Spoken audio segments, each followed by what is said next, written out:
1장 22절에서 2장 3절까지의 말씀 한 절씩 교독하고 마지막 절을 합독한 뒤에 살아계신 하나님의 말씀임을 고백하도록 하겠습니다. 제가 먼저 읽겠습니다.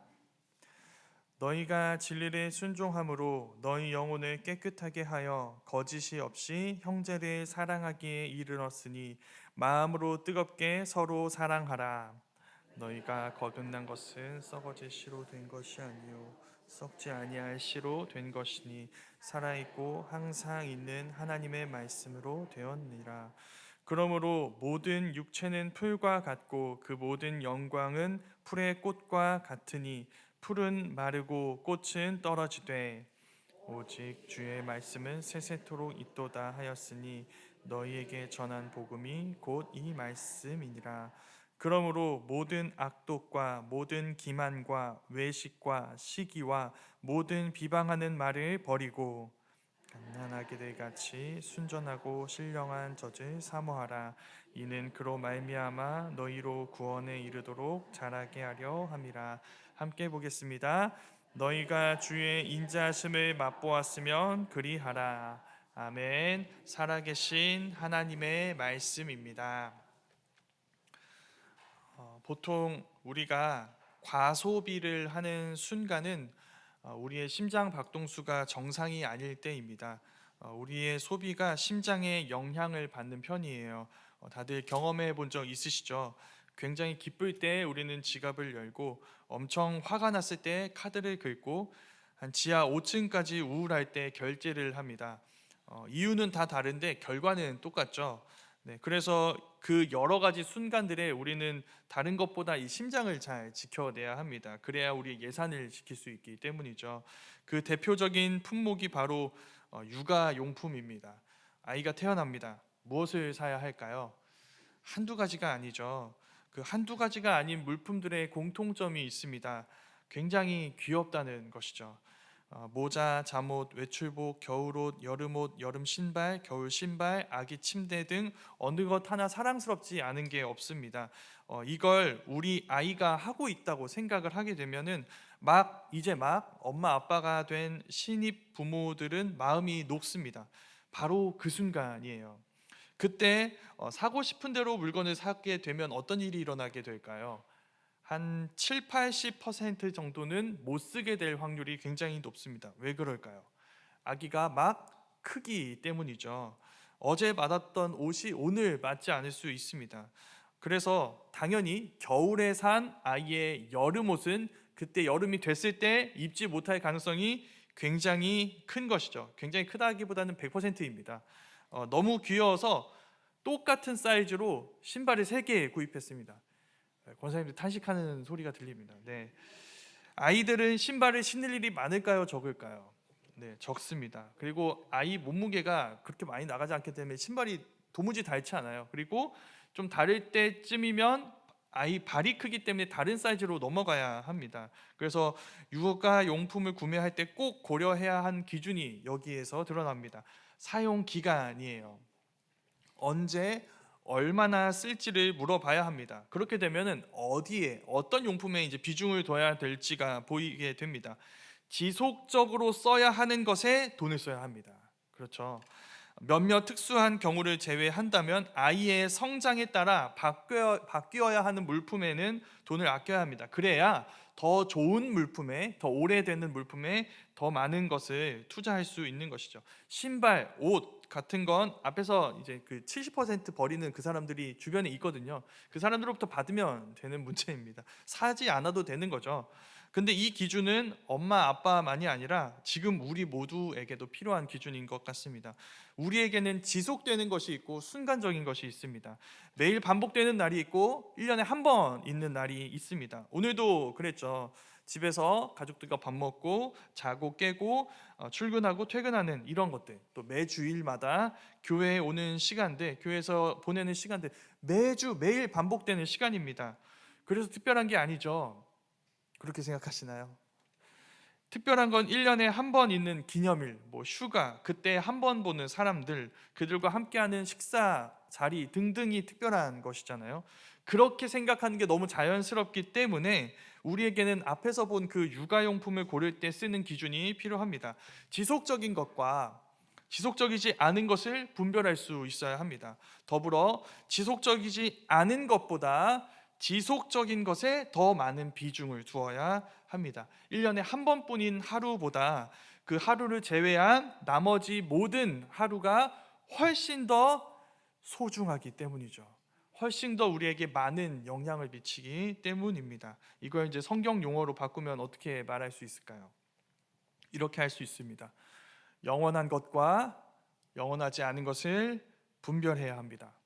그리고 영원한 것을 영원하지 않은 것보다 소중히 여길 수 있어야 합니다. 그게 바로 오늘 우리가 읽은 말씀입니다. 오늘 말씀은 앞에서부터 계속 이어지는 질문, 그리스도인은 어떻게 사는가에 대한 베드로의 세 번째, 네 번째 대답을 이야기해주고 있습니다. 첫 번째, 두 번째는 지난주 금요일에 나눠 썼습니다. 그리스도인의 삶이란 무엇인가? 첫 번째는 이렇게 얘기했습니다. 소망이었습니다.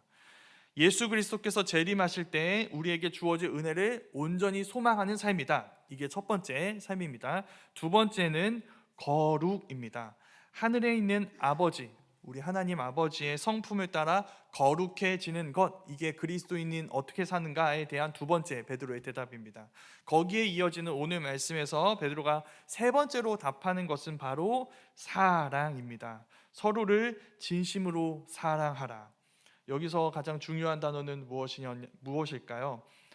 바로 서로입니다.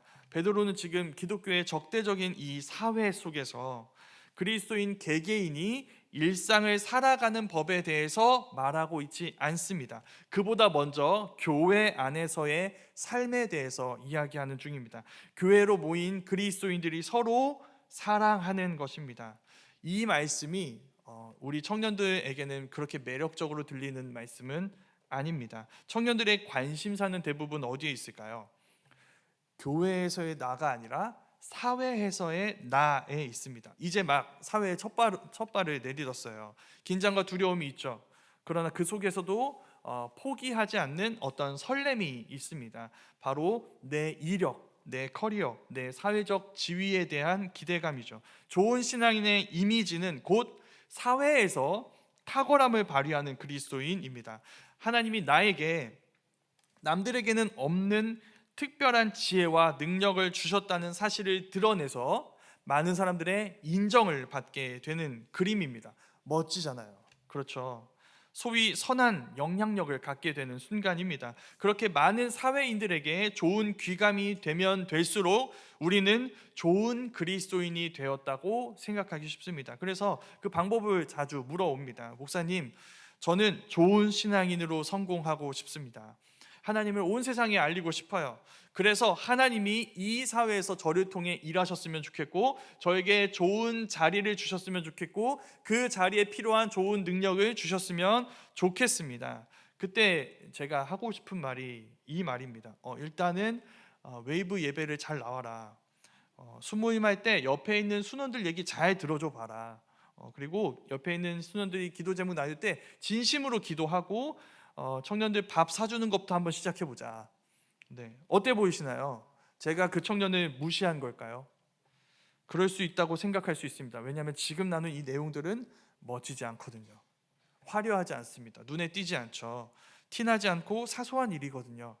그러나 바로 거기까지, 그 관계까지 가기 위해서 이루어져야 했던 일은 결코 사소하지 않습니다. 우리가 읽은 첫 구절에 이 형제사랑 앞에 나오는 두 가지, 이 형제사랑에 이르기 위한 두 가지 과정이 있습니다. 첫 번째는 진리에 순종하는 것입니다.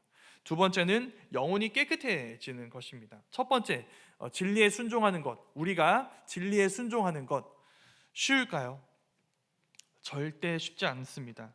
우리는 태어나기를 하나님을 미워하는 존재로 태어났어요. 우리는 타락한 죄인이고 하나님은 거룩한 창조주십니다. 우리에게 선한 것이 없고 하나님에게는 악한 것이 없죠. 그 둘 사이를 한번 생각해 보시면 어떨까요? 하나님과 우리 사이의 거리, 이건 우주 끝에서 끝이라고 해도 전혀 과장이 아닙니다. 그 거리를 넘으셔야 했습니다. 하나님의 아들이 그 거리를 넘어서 우리에게 오셨습니다. 그리고 그 아들은 우리를 뼛속까지 지배하고 있는 그 죄의 권세를 무너뜨리시기 위해 자기 생명을 내어주셔야 했습니다. 우리 죄를 짊어지시고 십자가에 달리신 예수님은 거기에서, 그 죽음의 자리에서 비로소 그 죄의 권세를 꺾으셨어요. 그래서 우리는 더 이상 이 죄의 메시지, 곧 하나님은 우리를 사랑하지 않는다, 네가 하나님이 되어야 성공이고 그것이 자유이다라고 하는 이 메시지에 고개를 숙이지 않게 됩니다. 예수님의 죽음으로 입증된 진리, 곧 하나님은 죄인들인 우리마저 사랑하신다는 그 놀라운 하나님의 사랑에 항복하고 이를 입증하신 그리스도께 순종하는 자들이 되는 것이죠. 이게 첫 단계입니다. 진리에 순종하기. 이 단계를 위해 예수님은 자기 생명을 내어주셨어요. 그 1단계를 지나서 우리가 만나게 되는 두 번째 단계는 거룩하게 하는 것입니다. 자, 우리 성경에는 영혼이 깨끗하게 되고라고 번역되어 있는데 더 정확하게는 영혼을 거룩하게 하고 내 생명을 성결하게 하고 이걸 하나님께 드린다는 의미입니다. 하나님의 것으로 여긴다는 의미죠. 그럼 묻게 됩니다. 성도님들은 자신을 어떻게 거룩하게 하시나요? 성도님들에게 거룩한 사람의 이미지는 어떤 모습인가요? 늘 용모가 가지런하고 실오라기 하나로 흐트러짐이 없고 말과 행동에 있어서 막 젠틀함으로 가득 찬 그런 사람으로 볼 수 있겠죠. 근데 앞에 있는 내용으로 이야기를 한다면 여기서 거룩하게 한다는 것은 바로, 자기 자신을 거룩하게 한다는 것은 바로 하나님 아버지의 성품을 입는다는 것을 의미합니다. 그 성품을 나의 성품으로 여기는 것이죠. 1장 15절 16절 말씀에서 베드로가 이렇게 이야기합니다. 제가 한번 읽어보겠습니다. 오직 너희를 부르신 이 거룩한 이처럼 너희도 모든 행실에 거룩한 자가 되라. 기록되었을 때 내가 거룩하니 너희도 거룩할지어다 하셨느니라. 아멘. 자, 이게 어떻게 이루어졌을까요? 성령의 역사로 가능해졌습니다. 그리스도의 죽으심과 부활이 우리의 사건이 되고 우리의 구원이 되는 것. 그래서 마침내 우리의 옛사람이 끝나고 우리가 새 사람으로 살아가게 되어서 그 복음의 진리에 순종하게 되는 것. 그래서 우리가 우리 자신을 거룩하게 하나님의 것이라고 여겨서 우리를 하나님께 드리며 스스로를 하나님의 것이라고, 하나님의 작품이라고 고백하며 우리 모든 삶의 순간순간을 하나님의 뜻을 기억하고 그 뜻에 순종하며 살아가는 삶은 성령께서 우리에게 오심으로, 성령이 우리를 새롭게 하심으로 가능해졌습니다. 그럼 알 수 있죠. 우리가 형제 사랑에 이르게 하기 위해서 삼위 하나님께서 일하셨습니다. 함께 일하셔야 했습니다. 하나님 아버지는 자기 아들을 보내셔야 했고, 하나님의 아들은 사람이 되어 자기 생명을 내놓으셔야 했고, 성령께서는 우리를 변화시키시고 계속해서 설득하셔야 했습니다. 그래서 알 수 있죠. 형제 사랑은 하나님의 영광스러운 일입니다. 그 일은 크고 영광스럽습니다. 그래서 앞에 말한 내용으로 말해 보겠습니다. 형제 사랑은 사회에서의 성공보다 더욱 하나님의 영광을 드러내는 일입니다. 우리가 사회에서 이룰 수 있는 어떤 크고 놀라운 일보다 먼저 이루어져야 하는 것이 바로 형제 사랑입니다. 예수님을 닮아서 형제를 내 몸같이 사랑하는 법을 배울 때에야 비로소 우리는 세상에서도 예수님을 따를 수 있게 되는 것이죠. 그게 첫 번째 권면입니다. 베드로의 권면입니다. 한 교회 공동체의 형제 자매를 내 몸과 같이 사랑하십시오. 그 관계를 위해 삼위 하나님이 일하셔야 했습니다. 그 관계, 나와 형제의 관계를 연결하는 끈, 그 끈에는 예수님의 보혈이 묻어 있습니다.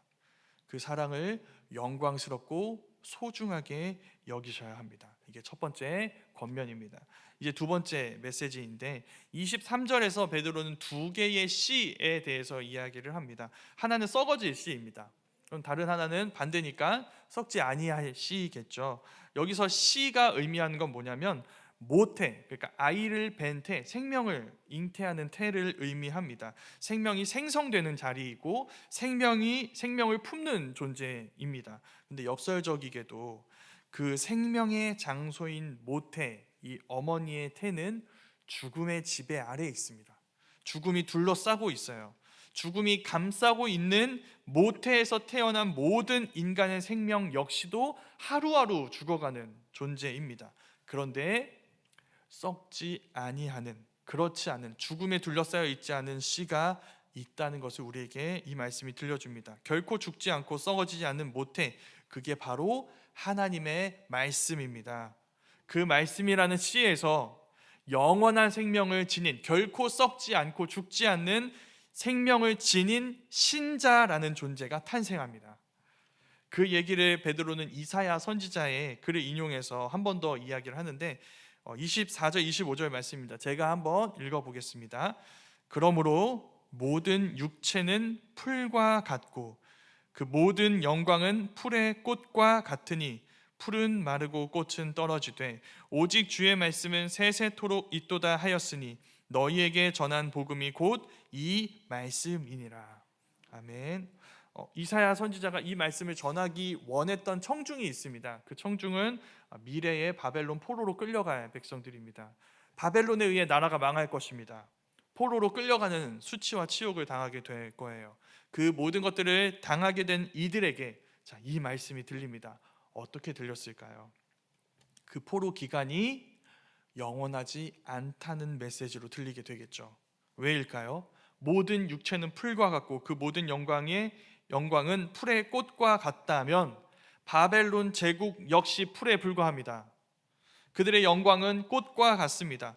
결국 늘 푸르고 영원할 것처럼 보였던 바벨론의 권세는 시들어버리고 말 것이며 그들의 영광은 꽃과 같이 지고 말 것입니다. 그러나 오직 주의 말씀은 세세토록 있습니다.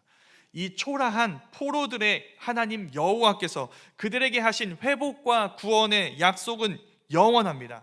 그 말씀을 인용해서 베드로가 이야기하는 것이죠. 너희에게 전한 복음이 바로 그 말씀이다. 세세토록 있는 그 영원한 말씀이다. 저 영원해 보이는 바벨론 제국은 끝났지만 로마 제국의 지금 지배 아래 있습니다. 로마 제국의 권세와 영광, 그 눈부시고 화려한 문화는 다 마르고 시들어 버릴 것이다. 그들은 모두 멸망을 향해 달려간다. 그러나 예수님은 죽으시고 부활하셨다.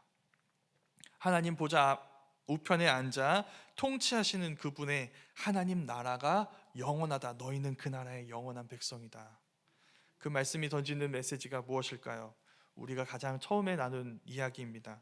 무엇이 영원하고 무엇이 영원하지 않은지를 분별하라는 것입니다. 이게 너무나 커 보입니다. 우리 앞에 너무나 커 보이고 이건 상대적으로 너무나 작아 보입니다. 이 크기로 비교하라는 것이 아닙니다. 내 눈 앞에 있으면 커 보입니다.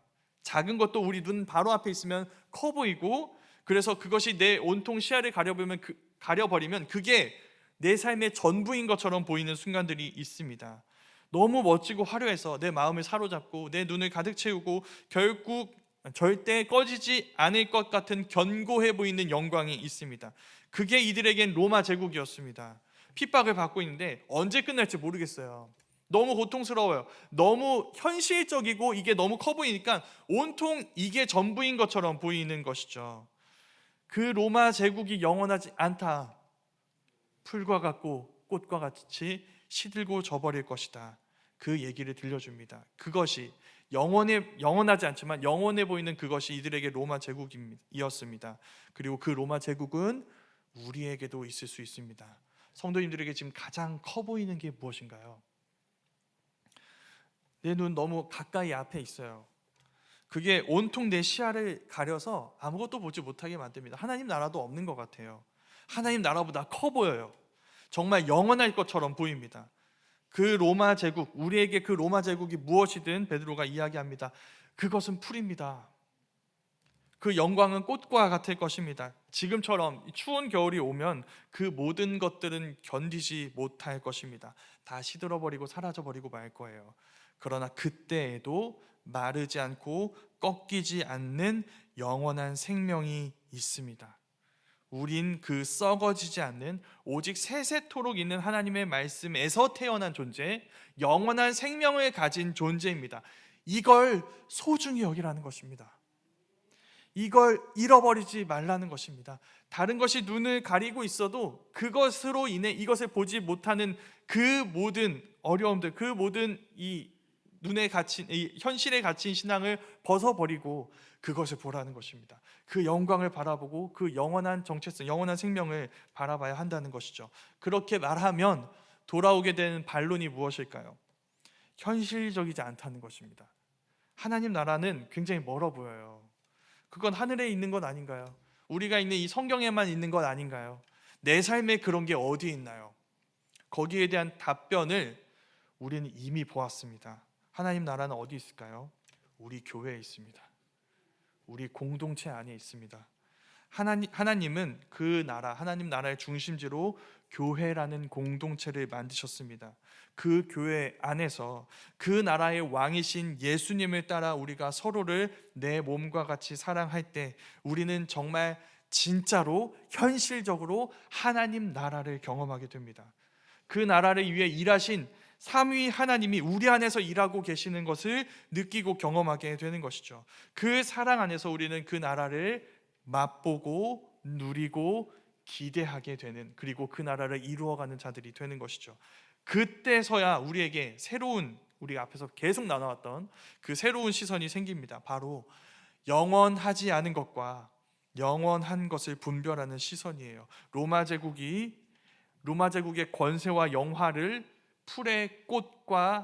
풀과 꽃으로 볼 수 있는 안목, 그 안목이 형제를 사랑할 때, 우리가 이 공동체를 통해 하나님 나라를 누릴 때 생겨나게 되는 것이죠. 그 안목을 갖기 위해 우리가 해야 할 것이 있습니다. 서로 사랑하는 것입니다. 그 안에서 영원한 하나님 나라를 경험하는 것이죠. 이게 두 번째 메시지입니다. 서로 사랑하십시오. 거기에 하나님 나라가 있습니다. 그럼 이제 궁금해지죠. 그 사랑의 방법은 구체적으로 무엇일까요? 베드로는 굉장히 실제적인 권면을 우리에게 줍니다. 말입니다. 언어입니다. 2장 1절 말씀에서 이렇게 이야기합니다. 그러므로 제가 읽어보겠습니다. 그러므로 모든 악독과 모든 기만과 외식과 시기와 모든 비방하는 말을 버리고, 뭔가 해야 하는 말에 대해서 얘기할 것 같았는데 그 얘기를 하지 않습니다. 버려야 하는 말, 그 말을 버리라고 이야기하는 것이죠. 악독, 기만, 외식, 시기, 비방의 말이 앞서 본 과정대로 이제 삼위 하나님이 일하셔서 만드신 이 하나님 나라를 누리는 교회 공동체, 이 사랑의 공동체를 우리의 말 한마디가 파괴한다는 것이죠. 좀 이상하지 않으신가요? 하나님이 만드신 공동체 아닌가요? 그럼 뭔가 좀 견고하고 튼튼한 것 아닌가요? 그런데 우리의 말 한마디로 무너질 수 있대요. 모든 비방하는 말이라고 했으니까 비방에 포함된 말이라면 그 어떤 것으로도 이 공동체에 손상을 가할 수 있다고 합니다. 정말 그런가요? 정말 그렇습니다. 그래서 무서운 일이에요. 우리는 한마디의 말로, 우리의 말 한마디에 누군가의 영적인 생명이 달려 있습니다. 진실한 사랑의 지배를 받지 않는 말은 사랑으로 연결된 공동체에 매우 치명적입니다. 가장 강력한 파괴범들이에요. 그래서 우리에게 필요한 것은 해야 하는 말뿐만 아니라 하지 말아야 하는 말을 배우는 것입니다. 하지 말아야 하는 말을 배워야 합니다. 어떻게 배울까요? 그게 오늘 말씀의 마지막 메시지입니다. 베드로전서 2장 2절과 3절 말씀을 제가 읽어보겠습니다. 갓난 아기들 같이 순전하고 신령한 젖을 사모하라.